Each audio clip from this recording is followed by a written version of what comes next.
Hey, Shalom. First and foremost, all praises going to Yahweh, Ba'ashem Yahushai, Ba'ashem Rakakadash. And I'm going to title this lesson, Our Suffering is Almost Over. All right. And, we know that we at the end. All right. We know, gauging the prophecies, gauging events happening in the world, gauging, people's, mindsets. We know that we at the end, all right? And, being in this time, it's almost surreal, almost, because, just to be honest, it's like, none of us really thought that the end would come in our lifetime. Of course, no man knows the day or the hour, but to think that the end would come this quickly, that we would see our deliverance, that we would see the downfall of our enemies in our lifetime. It's almost, surreal to actually think about it. And, being, having the spirit to come into this wise counsel and to, proclaim the word of Yahweh Ba'ashem Yahushai, and to be set apart from the world. This is not something, as I always say, to take lightly. This is a very monumental and, special thing, that we are a part of, and, the world that we're, this current world, it just continues to wax worse and worse, and I was just telling my woman the other day that, having this truth, it's a beautiful thing, but also in that beauty, it's kind of like a blessing and a curse at the same time. Being a blessing in the way that,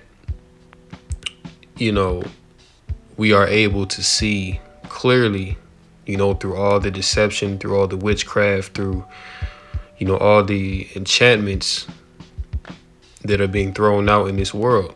All right. We are clearly able to see through these things, and we are not taken by these things, so it's beautiful to have that knowledge, wisdom, and understanding, and, to be set apart.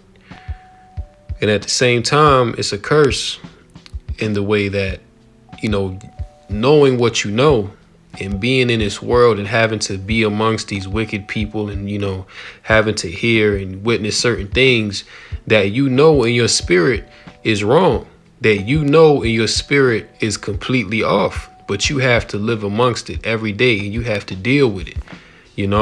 If you was an ignorant person that had no idea, about the truth of, these scriptures, knowing that you're an Israelite, knowing that you're set apart from all the nations, if you didn't have this truth, these things wouldn't affect you in such a way, because you think about it before you woke up to the fact that you were an Israelite, before you woke up to the fact that, you have enemies. All right. And there's certain things that you may have engaged in your personal life was going off before you woke up to that truth. Everything was, everything was cool. Everything was, happy go lucky. You know what I'm saying? Like nothing really threw you off like that. But now that you've come into this marvelous light, now that your eyes have been opened, it's like everything vexes you in this place, because this place is completely wicked. Just the things that people promote as normal in this place, is just, extremely, vexing to the spirit, man.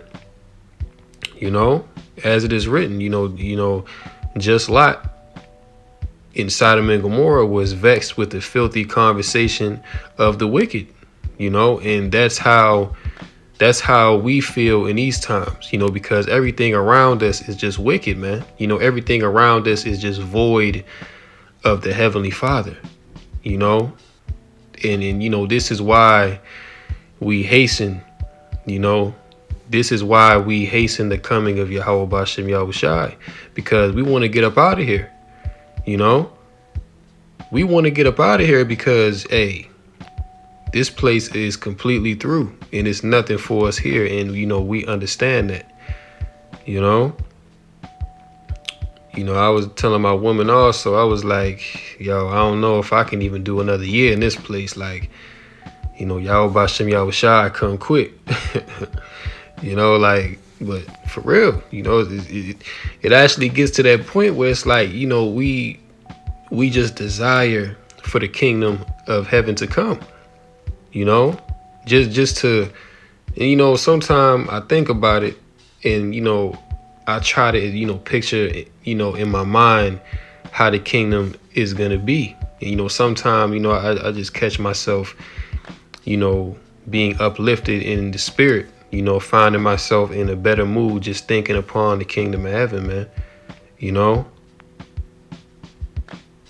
So, it's just like, hey, we can't wait for the kingdom, man. We can't wait. But, let me get Luke, the book of Luke, the 4th chapter, and I'm going to start at the 17th verse. And there was delivered unto him the book of the prophet Isaiah. And when he opened the book, he found the place where it was written, the Spirit of the Lord is upon me, because he hath anointed me to preach the gospel to the poor. All right. Now, we all know that the gospel is the good news. All right. So he's preaching the gospel. All right. And this is the gospel. He has sent me to heal the brokenhearted, to preach deliverance to the captives. All right. Now, what people upon the earth are captives? The Israelites. All right. We was brought over here on slave ships as cargo. All right. We was made to serve rigorous bondage. All right. We've been discriminated against. We've been called proverbs and bywords. All right. And, currently we are on the bottom of society. Everyone disrespects the Israelites, man. When we are the true kings and queens, the true rulers of the planet Earth. All right. But, this is our time to suffer, because we have to pay for the sins of our forefathers. All right. And this is why we're in this condition. But the gospel is to what? To preach deliverance to the captives. All right. So, hey, salvation is unto Israel. All right. Salvation is unto the captives. All right. You think some rich, so-called white man, some rich Edomite that's living in Beverly Hills, with a $1 billion fortune. You think that he's looking to be saved out of his situation? I don't think so. Why? Because he's already in his heaven. He has everything that his heart could desire. You know what I'm saying? Like you try to go to him and speak about salvation. He's going to tell you, well, what can be better than this? You see? So the gospel would not be good news to, a so-called Edomite. It wouldn't be good news to someone like that, because they're not in danger. They don't need to be saved from anything. You see? They, these Edomites and, these other nations, for the most part, they don't have the cares. They don't have the worries that we have to deal with. They live their lives in, opulence and comfort, convenience. Okay. So it's like, they don't need salvation. They don't need to be saved from anything, because they're not in danger. All right. As it is written, their lives are not as in danger as other men. All right. So, hey, these other nations, they don't have the same worries. They don't have to go through the same things that we go through. You see? So, no, salvation is unto the Israelites. Salvation is unto the captives. All right. Those who are brokenhearted, those who are downtrodden, those who have nothing, those who are seeking for relief. All right. And that's us. And recovering of sight to the blind, to set at liberty them that are bruised. Now who in this world, in this earth, have been bruised, man? The Israelites. All right. We had to go through hardcore, rigorous, slavery, the most harshest and most inhumane slavery, might I add, that has ever existed upon the planet Earth. All right. Where, our families were separated. Our men were raped, women raped, children raped. All right. We weren't allowed to build up any kind of wealth. All right. We were continuously and perpetually kept on the bottom, and at the same time being made to believe that we are nothing. All right. Being made to believe that we are less than animals, man. All right. This is the condition that we are in. And, our people have been destroyed so much so to the point where we don't even see anything wrong with our condition.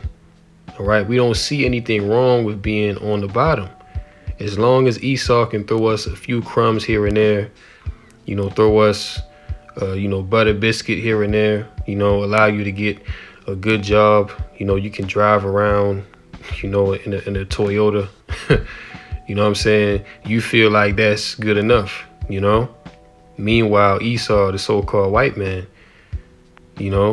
he's living like a god, This man has control over the whole entire planet Earth. Meanwhile, you on the very bottom and you comfortable with that. You don't see anything wrong with that. You see? To preach the acceptable year of the Lord. All right. So, hey, Lord willing, we getting up out of here soon, man. All right. And hey, we see all these prophecies going down. We see everything that's happening within the earth. So we know that we close. All right. We know that we in that time to be delivered. All right. This is the book of Romans 13, the 11th chapter. And that, knowing the time, that now it is high time to awake out of sleep. For now is our salvation nearer than when we believed. Our salvation is nearer than when we believed. And like I said, who would have thought that the end would come within our lifetimes? You see, because there was a time when our people believed that the condition that we were in, being on the bottom, being oppressed, being, less than an animal, being called 3/5 of a human being. There was a time when our people believed that there was no end in sight. There was a time when our people believed that this state of existence that we exist in was a perpetual state, that we would always be in this condition. But now what? Now we have the gospel. We have the good news that what?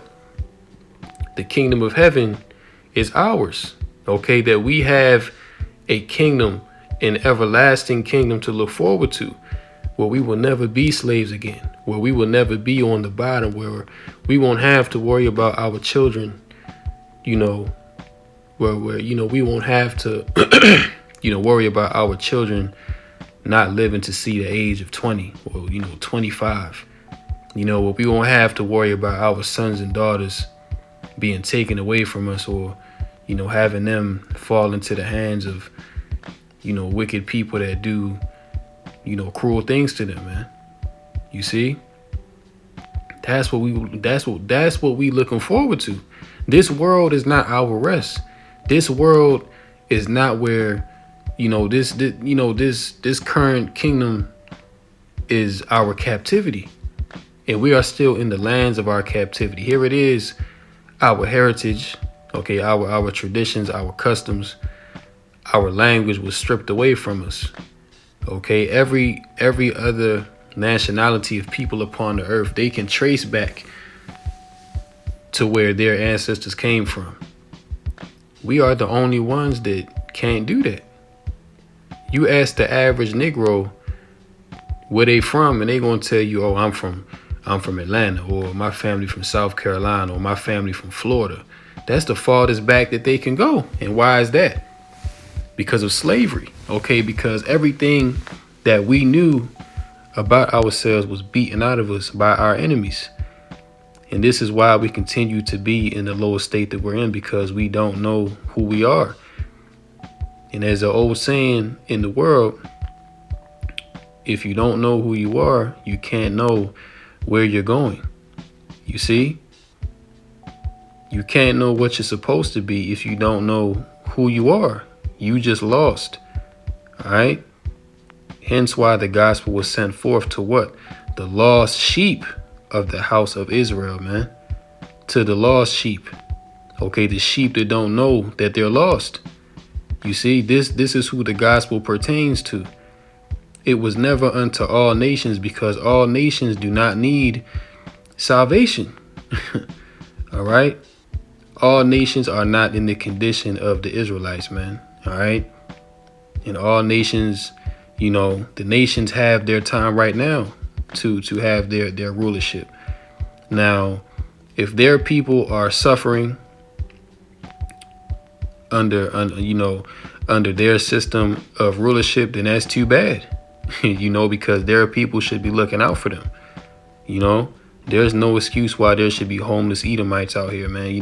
There's no excuse why, Edomites should be ODing on drugs and their people are not taking care of them. All right. There shouldn't be such a thing as an Edomite homeless population. Okay. There should be no such thing, because why? This is their kingdom. So they should all be looking out for each other. That's how it's going to be with us in the kingdom of heaven. It's not going to be no homelessness, amongst the Israelites, man. We all going to take care of each other. We all going to love each other. And everything going to be good. But hey, man, this is truly a beautiful time to be alive, And hey, we continue to pray that we be counted worthy to, endure to the end, and to where we can make it up out of this place, man. Because at this point, that's the only thing that matters, And that same prayer is being prayed up in heaven. This is the book of Revelation 6, verse 10. And I'm going to read from the NLT. And it says, they shouted to the Lord and said, O sovereign Lord, holy and true, how long before you judge the people who belong to this world and avenge our blood for what they have done to us? All right. So at the throne in heaven, all the slain of our people that was done wrong, that was taken out by their enemies, they praying at the throne, when are we going to receive recompense for the wrong that was done to us? When are we going to receive, when are we going to be able to carry out judgment upon those that killed us, that slayed us unjustly? All right. You think about during the time of slavery, when, Esau was basically having a field day with our people. Esau was, Esau would just, hang, just go and, catch a Jake and just hang him for no reason. They was playing games with our people, man. They would,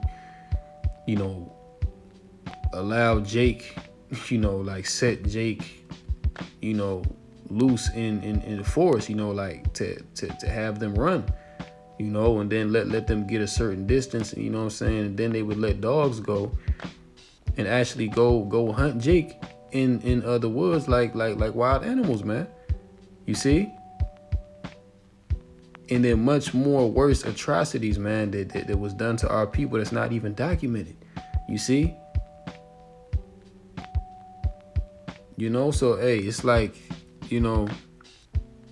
we've been praying all this time for our enemies to be judged, for our enemies to receive judgment, man. Because like I said, there was a time when it seemed like, we would always be in this state, where we would always be in a state of subjection.